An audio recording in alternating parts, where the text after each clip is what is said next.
Hello class, good day. For this video, we will be talking about equilibrium of a particle in 2D.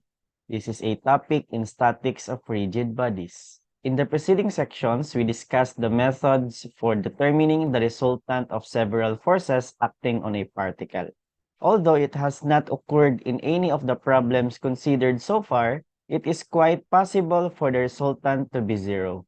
In such a case, the net effect of the given forces is zero, and the particle is said to be in equilibrium. We thus have the following definition. When the resultant of all the forces acting on a particle is zero, the particle is in equilibrium. It means that our resultant is equivalent to the summation of our forces is equivalent to zero. For example, we have a two-dimensional situation that is the summation of all forces in our x-axis is equivalent to zero, and the summation of all forces in our y-axis is equivalent to zero. Next, if we have a situation which is three-dimensional, so madadagdagan lang tayo ng summation of forces in our z-axis is equivalent to zero. But for this video class, we will just focus on two-dimensional na situations. Because of this principle class, makakabuo tayo ng three equilibrium equations, namely the summation of forces in our x-axis is equivalent to zero where all right side forces is positive. Summation of forces in our y-axis is equivalent to zero where all upward forces are positive. And summation of moment in a certain point is equivalent to zero where all clockwise forces are positive. Kumbaga, nag-set lang tayo na going to the right is positive, upward is positive, and clockwise is positive. So, pwede mo naman tong baliktarin as long as consistent ka sa inyong solution. In order for us to understand more about our equilibrium equations, we have here our examples. Number 1, two cables are tied together at C and are loaded as shown. Determine the tension, letter A, in cable AC, and in letter B in cable BC.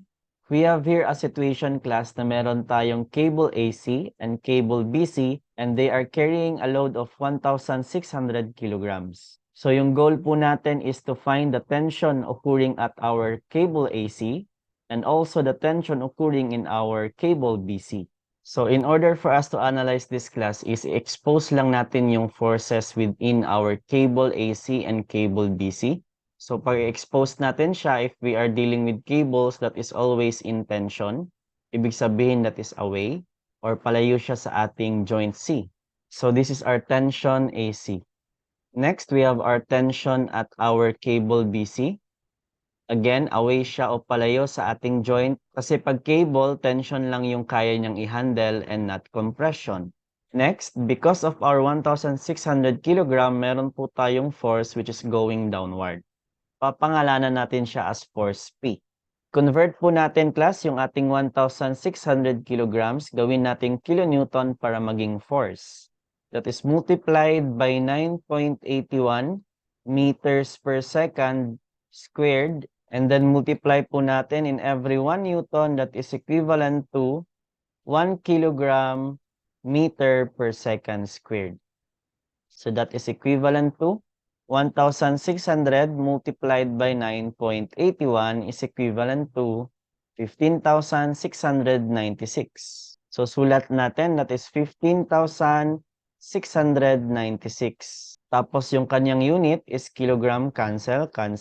Meter per second squared is also cancelled out. That is equivalent to Newton. So analyze po natin class. We have two forces here. We have tension at our cable AC, tension at our cable BC, and our load which is going downward, which is our P. Take note class, this is in a state of equilibrium. Ibig sabihin it is not moving. So pwede nating magamit yung ating three equilibrium equations.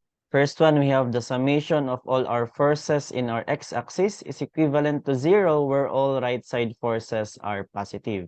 That means that kailangan po natin kunin yung kanilang mga x components for our tension at BC and x component sa ating tension AC. And kailangan po din natin yung kanilang y components for our summation of forces in our y-axis. In getting that class, gagamit po tayo ng common triangles kasi yung given natin dito is yung ating horizontal distance and vertical distance. So ilagay muna natin Dito, we have a run of 1,100. We have a rise of 960. Dito sa kabila, we have a run of 400 and a rise of 960. So, compute muna natin yung kanilang hypotenuse. For our cable AC, we have the square root of 960 squared plus 1,100 squared equals 1,460. And for our cable BC, we have the square root of 960 squared plus 400 squared equals 1,040. So, sulat lang natin, this is 1,460. And this one is 1,040. So, proceed po tayo. Unahin natin si tension at cable AC. That is T sub AC. Then, tingnan natin that is going to the left. So, this is negative. Multiplied by its x component, which is 1,100, yung kanyang run. That is 1,100 divided by its hypotenuse, which is 1,460. Proceed po tayo sa ating tension BC. As you can observe, that is going to the right. So this is positive tension at BC multiplied by its horizontal na measurement, which is 400, divided by its hypotenuse, which is 1,040. Proceed po tayo kay force P. This is going downward, so wala po siyang ambag sa ating x-axis. So that is plus 0. This is all equivalent to 0 because this is in the state of equilibrium. So class, this will be our equation number 1. Let us proceed with our summation of forces in our y-axis is equivalent to 0 where all upward forces are positive. Unahin natin si tension at AC. Ito yung kanyang y components. This is going upward, so therefore this is positive tension at AC multiplied by its y component, which is 960, divided by its hypotenuse, which is 1,460. Proceed tayo kay tension at BC. Yung kanyang y component is going upward, so this is also positive.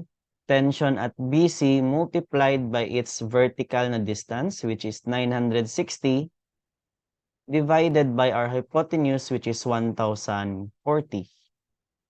Next one, class, is yung ating force P, which is na-solve natin kanina, 15,696. As you can observe, this is going downward, so this is negative 15,696. And this is all equivalent to 0. This will be our second equation. So we have two equations and two unknowns. Ibig sabihin, okay na to. All we need to do is to substitute our first equation to our second equation para makuha natin yung ating mga values. So ang gagawin natin, class, sa ating first equation, in terms in tension BC po natin, then i-substitute natin sa ating second equation. So lipat natin si negative TAC multiplied by 1,100 over 1,460 sa kabilang side. Magiging tension at BC multiplied by 400 divided by 1,040 is equivalent to etong negative magiging positive, that is tension AC multiplied by 1,100 over 1,460. And then proceed tayo. Etong 400 over 1,040 is ililipat din natin to the other side. So that is 1,100 divided by 1,460 multiplied by, nilipat natin yung 400 over 1,040 sa kabila. So yung denominator is magiging numerator and yung numerator is magiging denominator.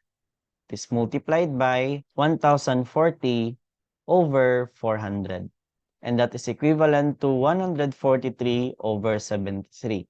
So this means that our tension in our BC is equivalent to tension at AC multiplied by 143 divided by 73.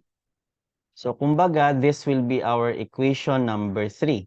So next thing that we need to do is to substitute our equation number 3 to our equation number 2.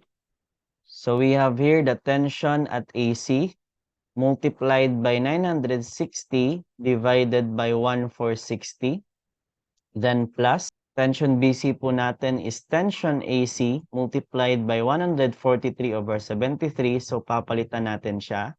Magiging tension AC multiplied by 143 over 73. Tapos, copy-paste natin to.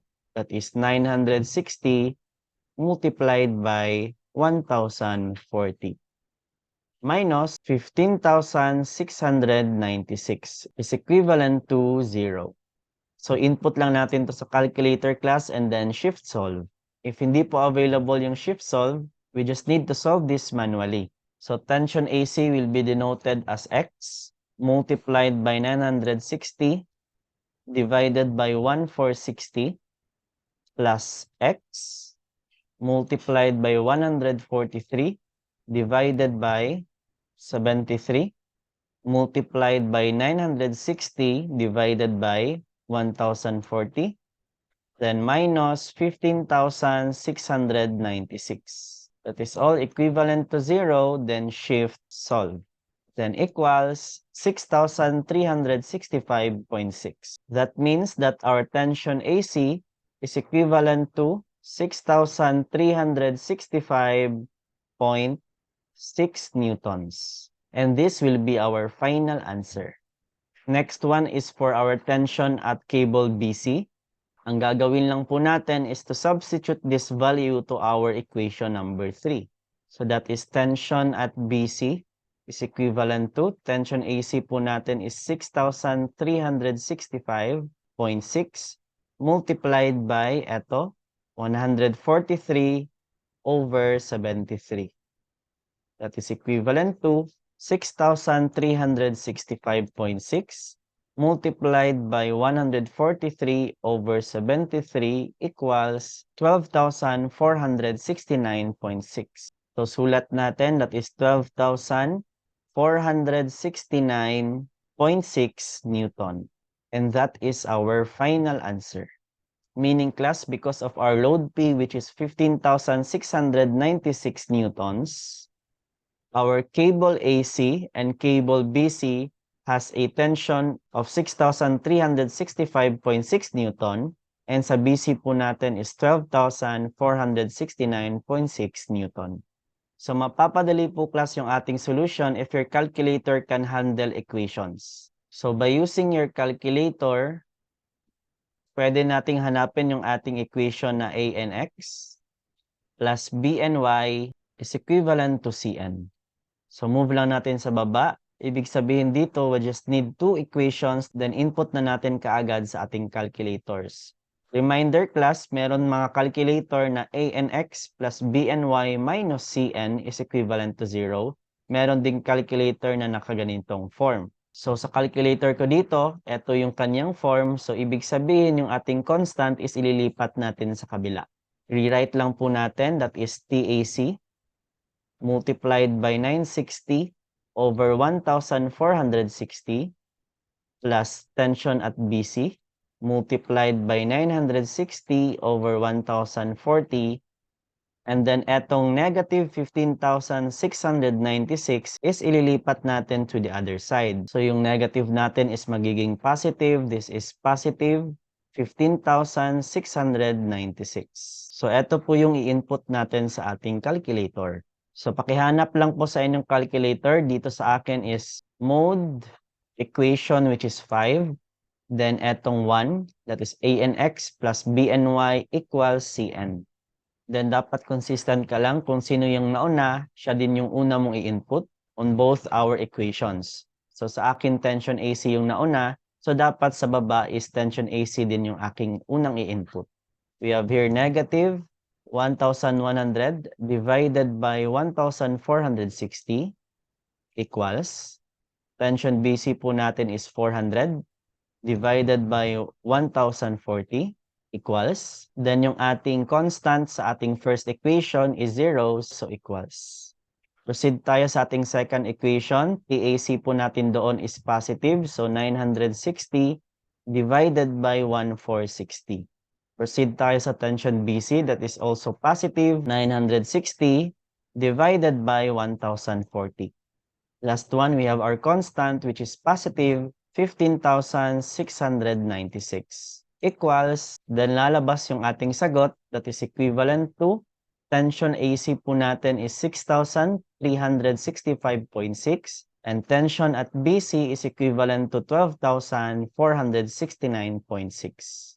So based on our calculator, tension at AC is equivalent to 6,365.6 Newton and yung ating tension at cable BC is equivalent to 12,469.6 newtons. So etong dalawa will be our final answer. So etong method na to class is mas madali, but I would like to remind you na dapat alam din ninyo yung etong first method, baka kasi hindi available sa ating calculators yung ating two equations to unknown. So kumbaga, step by step talaga tayo. Compare po natin class, they have the same answer, so this will be our final answer.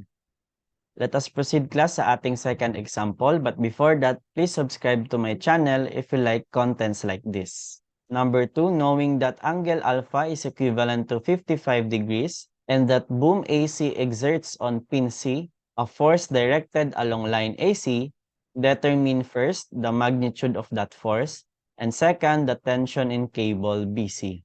So based po sa ating problem class, yung ating angle alpha is 55 degrees. And then meron po tayong force sa ating boom AC. Then sa pin C po natin, meron tayong force which is 300 pounds na 20 degrees sa ating y-axis. So class, because of this force, magkakaroon tayo ng forces within our cable BC and our boom AC. So in order for us to analyze, cut po natin siya para ma-expose yung mga forces natin inside. So this one is a cable, ibig sabihin tension lang po yung kaniyang pwedeng i-insert. With respect to our point C, so pag tension is away o palayo sa ating point C. Next one po yung ating boom. So this is a solid metal. So this is a solid metal. Pwede po siyang tension, pwede din siyang compression. So hindi pa natin alam class, assume lang po natin na tension siya or away sa ating tension C. Ibig sabihin, hinihila lang niya palabas. Take note class, this is in a state of equilibrium. Ibig sabihin, magagamit natin yung ating three equilibrium equations. But first thing that we need to do is to find its x and y component para hindi tayo mahirapan in solving this one. So sa ating cable BC, this is our x component that is going to the left. Then yung ating y component is going upwards. Proceed po tayo kay boom AC. Same po sila sa kanilang x component that is going to the left, pero yung kanyang component sa y-axis is going downwards. Last one, we have our force 300 pounds. Yung kanyang x component is going to the right. And then yung kanyang y component is going downwards. So na-establish na natin yung ating mga triangles. Proceed po tayo sa summation of forces in our x-axis is equivalent to 0 where all right side forces are positive. Lagyan po natin ng label, that is tension at cable BC. This is force at our boom AC. And then ito yung ating outside force which is our P. So unahin natin si cable, that is tension BC. And that is going to the left, so this is negative. Our x component is the opposite of this angle 55 degrees. So ibig sabihin, pag opposite is sine of 55 degrees. Proceed tayo kay boom AC. That is also going to the left, so this is negative force AC. And then yung ating x component dito is also the opposite of our angle 30 degrees, so this is sine of 30 degrees. Last one, we have our outside force, which is P. That is going to the right, so positive P po tayo. And then yung kanyang x component is the opposite of this angle, so this is sine of 20 degrees. And this is all equivalent to 0. Take note po, meron tayong value kay P, which is 300 pounds. So rewrite na lang natin to para ready sa ating calculator. Etong 300 sine of 20 is a constant, so lipat lang natin siya sa ating right side. So this is negative 300 sine of 20 degrees. Kasi dito is positive, paglipat sa kabila, magiging negative. So this will be our equation number 1. Proceed po tayo sa summation of forces in our y-axis is equivalent to 0 where all upward forces are positive. Unahin natin si cable BC that is going upward. So this is positive tension at BC. Take note yung ating y component is the adjacent side of this angle. So this is cosine of 55 degrees. Proceed tayo sa boom AC that is going downward. So this is negative force AC. Yung ating y component po is the adjacent of this angle 30. So this is cosine of 30 degrees. Last one is yung outside force natin, which is our force P, which is going downward. That is negative force P. And then take note, yung ating y component is the adjacent side of this angle. So this is cosine of 20 degrees. That is all equivalent to 0. So substitute lang po natin si force P is 300 pounds. And then simplify natin para pag-input sa ating calculator. Rewrite lang po natin. Etong part na to is a constant, so lipat lang natin sa kabila. Si negative is magiging positive 300 cosine of 20 degrees. So this will be our equation number 2. So we're almost done, class. We have our two equations, two unknowns. All we need to do is to substitute our equation 1 to our equation 2. So we will be using our calculator para mas madali. So lagay natin by calculator, which is yung equation natin is a n x plus b n y is equivalent to cn. Pansinin nyo, class, yung first term natin dito is tension BC. So make sure yung first term natin sa kabila is tension BC din. Second term natin dito is force AC. So second term po natin dito is force AC. So bawal po siyang mag-swap. Dapat consistent ka lang para tama yung sagot na ibibigay ng ating calculator. So input natin, class, that is mode 5, which is our equation. Then our equation 1 yung gagamitin natin. Two equations, two unknowns. Tension BC is negative sine of 55 degrees equals. Force AC is negative sine of 30 degrees equals. Then yung constant natin is negative 300 sine of 20 degrees equals. Proceed po tayo sa ating equation number 2. Tension BC po natin is positive cosine of 55 equals. Force AC po natin is negative cosine of 30 degrees equals. And then yung ating constant is 300 cosine of 20 degrees equals. So equals natin ulit, lalabas yung ating answer. Tension at BC is 230.691 pounds. And our force at our boom AC is equivalent to negative 172.73 pounds. Sulat natin, tension at our BC is equivalent to 230.691 pounds. And the force at our boom AC is equivalent to negative 172.730 pounds. So class, okay lang po na may negative na answer. Ibig sabihin lang po niyan is mali yung ating assumption sa ating force AC because we have assumed na tension siya or palayo siya sa ating point C.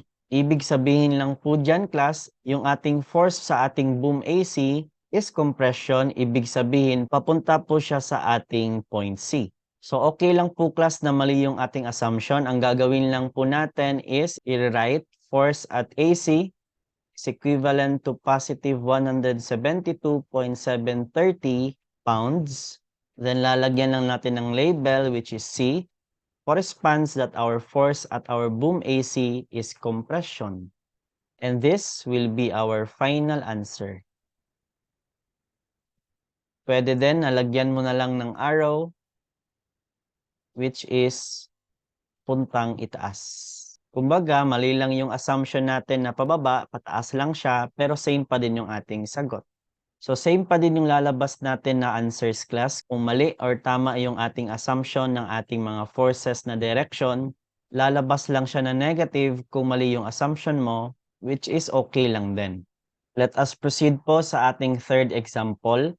Two cables are tied together at point C and loaded as shown. Knowing that force P is equivalent to 360 Newton, determine the tension in cable AC and in our cable BC. So first thing that we need to do, class, is analyze yung mga forces natin na involved.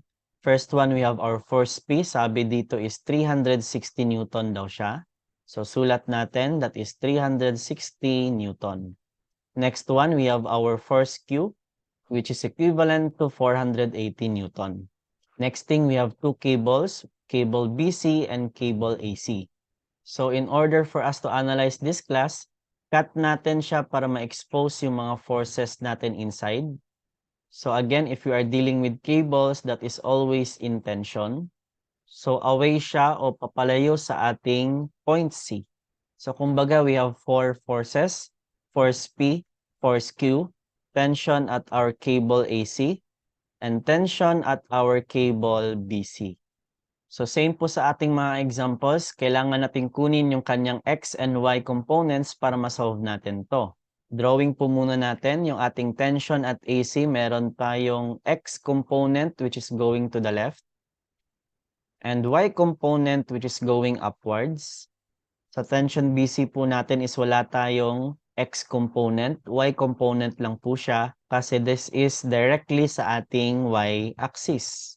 Yung force P po natin, meron tayong X component which is going to the right and we have our Y component which is going upwards. Last one, we have our force Q. So wala po siyang X component because this one is directly nasa Y axis. So Y component lang po siya. So in this problem, class, gagamit tayo ng common triangles kasi yung binigay sa atin is measurement ng ating rise and run. So for our cable AC, meron tayong run na 600 and meron tayong rise na 250. Sa ating force P, we have our rise which is 3 and run natin is 4. So kunin muna natin, class, yung kanilang mga hypotenuse. For our cable AC, that is the square root of 250 squared plus 600 squared. That is equivalent to 650. For our force P, we have the square root of 3 squared plus 4 squared equals 5. So sulat lang po natin, class, this is 650 and this is 5.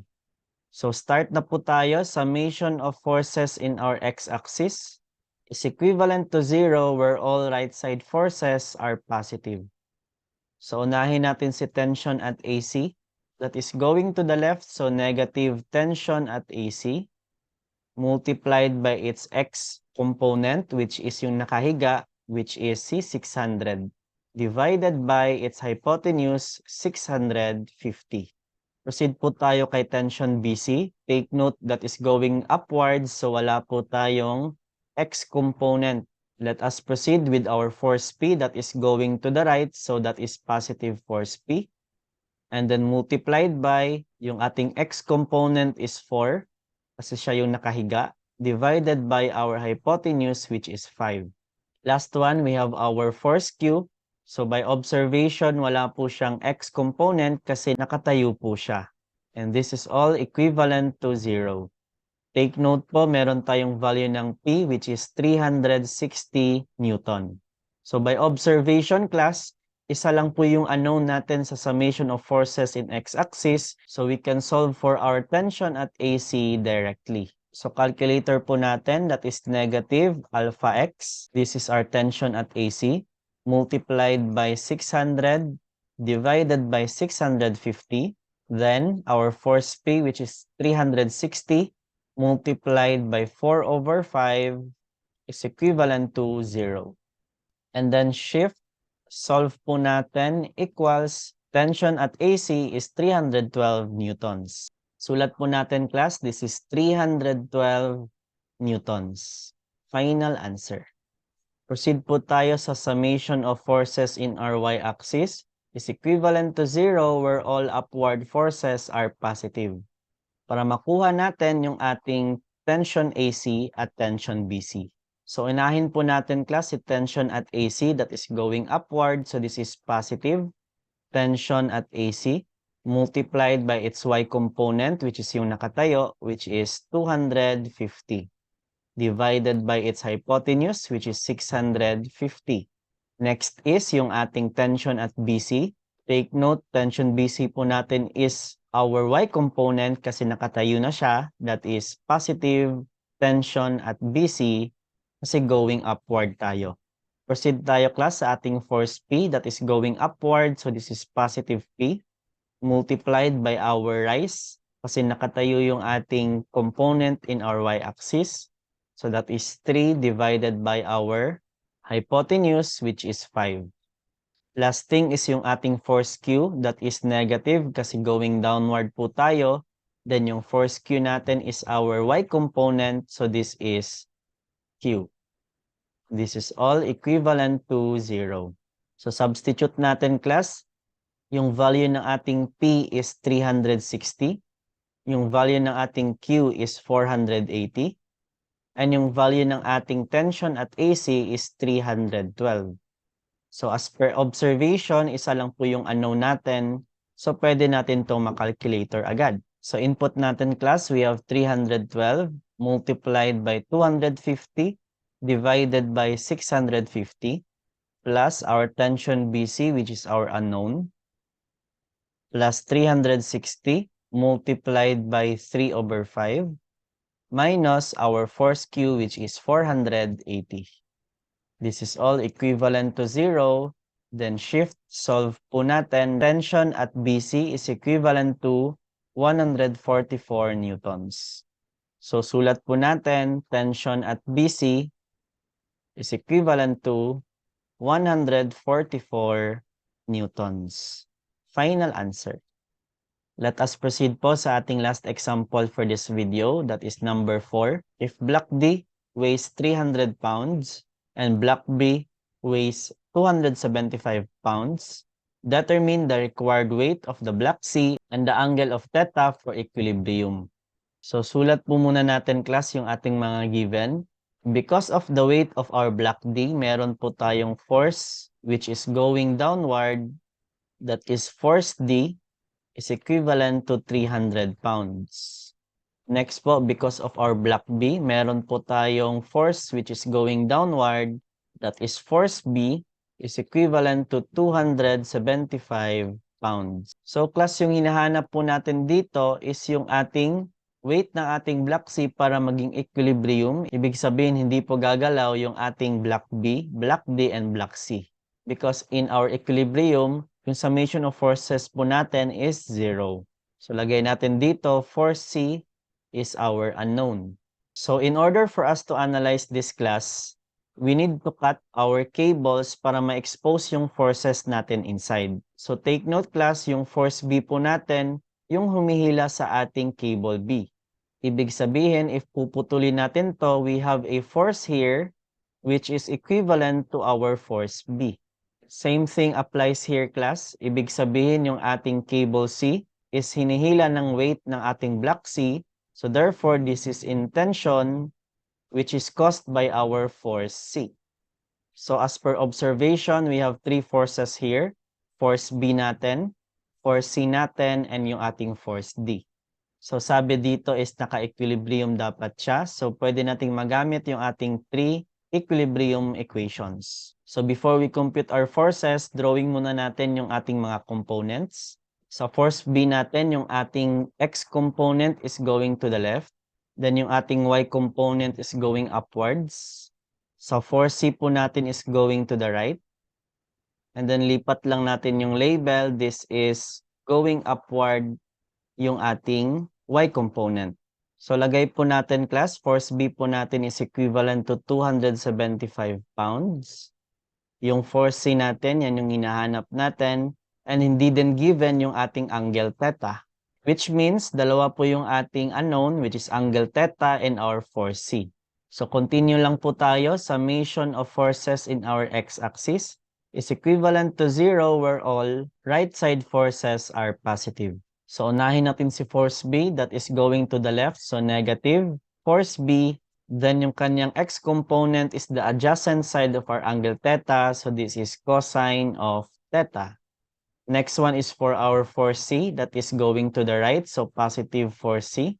Then yung ating x component dito is the adjacent side of our angle 30, so this is cosine of 30 degrees. So sa force D po natin, wala po siyang x component, so plus 0 po tayo. It is all equivalent to 0. So substitute lang po natin class, force B po natin is 275. And this will be our equation number 1. Let us proceed po class sa ating summation of forces in our y-axis is equivalent to 0 where all upward forces are positive. Unahin natin si force B that is going upward, so positive force B. Then yung ating y component is the opposite side of our angle theta, so this is sine theta. So proceed po tayo sa ating 4C that is positive 4C because our y component is going upward. And then it is opposite to our angle 30 degrees, so this is sine of 30 degrees. Last one, we have our force D, which is directly downward, so this is negative force D. And this is all equivalent to 0. So substitute lang po natin, force B natin is positive 275. Force C natin is unknown, and force D po natin is positive 300. So this will be our equation number 2. Take note class, even if 2 equations and 2 unknown tayo, which is our angle theta and our force C, hindi po to kayang isolve ng ating calculator kasi meron tayong involved na theta which is medyo complicated. So we need to solve this na mano-mano talaga. So all we need to do is to substitute our equation number 1 to our equation number 2. So ang gagawin ko, etong equation number 1 is in terms of force C natin. Ibig sabihin, ita-transfer ko lahat sa kabila. Si force C yung ititira ko sa ating left side. So this is force C is equivalent to, lipat natin si negative 275 cosine of theta sa kabila. Magiging positive 275 cosine of theta. And then yung ating cosine 30, nakatabi ng ating FC, pag ilipat natin sa kabila, magiging divided by cosine of 30 degrees. So na-transfer na natin lahat sa ating right side. Ibig sabihin, this is our equation number 3. So substitute equation number 3 to our equation number 2. So sulat po natin, this is 275 sine of our angle theta plus FC po natin, papalitan natin ng 275 cosine of theta over cosine of 30 degrees. So etong FC na to is magiging 275 cosine of theta over cosine of 30 degrees. Then etong sine of 30 degrees, copy-paste lang natin, is sine of 30 degrees. Minus 300 is equivalent to 0. So in this equation class, isa lang po yung ating unknown which is angle theta. Let us try to use our calculator to solve for our angle theta. So input natin class, we have 275 sine of our angle theta which is x plus 275 multiplied by cosine of angle theta which is x divided by cosine of 30 degrees. And then multiply natin kay sine of 30 degrees minus 300 is equivalent to 0. So shift solve natin class, that is equivalent to 79.134 degrees. So check lang natin class, baka dalawa yung ating value ng ating angle theta kasi we have 2 x's here. So shift solve natin, then input tayo ng maliit na value. Baka meron pa tayong isang value ng ating x na malapit sa value na to. That is equivalent to 40.866 degrees. So based on our calculator class, we have 2 values of our angle theta. First one, we have angle of theta is equivalent to 79.134 degrees. And second one, angle theta 2 is equivalent to 40.866 degrees. So both po sila is tama. So this is our final answer. And then substitute po natin sila sa ating third equation para makuha natin yung dalawang values din ng ating 4C kasi meron tayong dalawang values ng ating angle theta. So 4C1 is equivalent to 275 of cosine of 79.134 degrees divided by cosine of 30 degrees. That is equivalent to 275 cosine of 79.134 divided by cosine of 30. It is equivalent to 59.861 pounds. So sulat natin, we have 59.861 pounds. Final answer. For our second one, substitute natin yung ating second value of our angle theta.